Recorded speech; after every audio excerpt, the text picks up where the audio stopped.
kasama rin po natin ang napakakinit at bagong rejuve, Chad Kinis!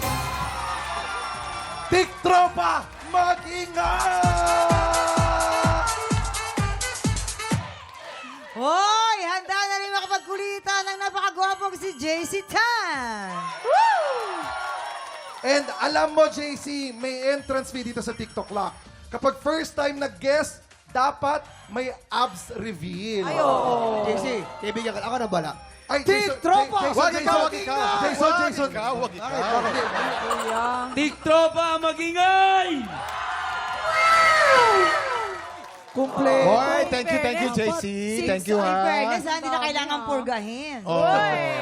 Uy, pero ito pa, ha. Hindi rin magpapahuli sa kulita ng napakaganda at napakasexing si Caris Manzano.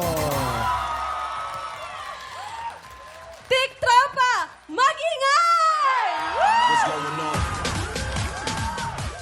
Oy, hindi pwedeng ano lang si JC lang ang may i-reveal. Dapat may pa-cute ka din. Pakitaan mo naman ang Oo. pa-cute ng mga tiktropa. Sabi mo, tiktropa mag-ingay tapos pa-cute ka sa camera. Paano yung pakita? Pakita mo sa kanya. Paano? Pakita mo. Oh.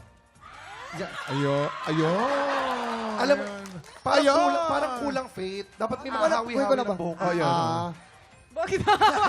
Wag na yun. O Karis, pakitaan mo naman kami. Tiktropa, mag-ingay! Ay.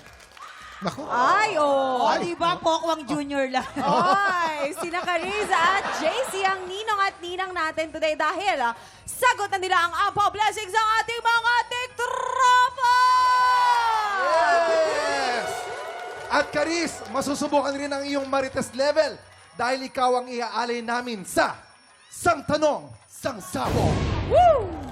Ang tanong, handa ka na bang masabugan? Always ready akong handang masabukan. Ay! Iba! Ay! Iba! Iba! Jason! Bago tayo magsabugan, Oh. sisimulan natin magpasabog ng blessing sa hali-hali hoy sa pagbabalik yan ng TikTok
Tiktropa! Pinanood mo hanggang sa dulo itong video na to? Very good ka! For more happy time, watch more TikTok Lock videos on our official social media pages and subscribe to GMA Network official YouTube channel.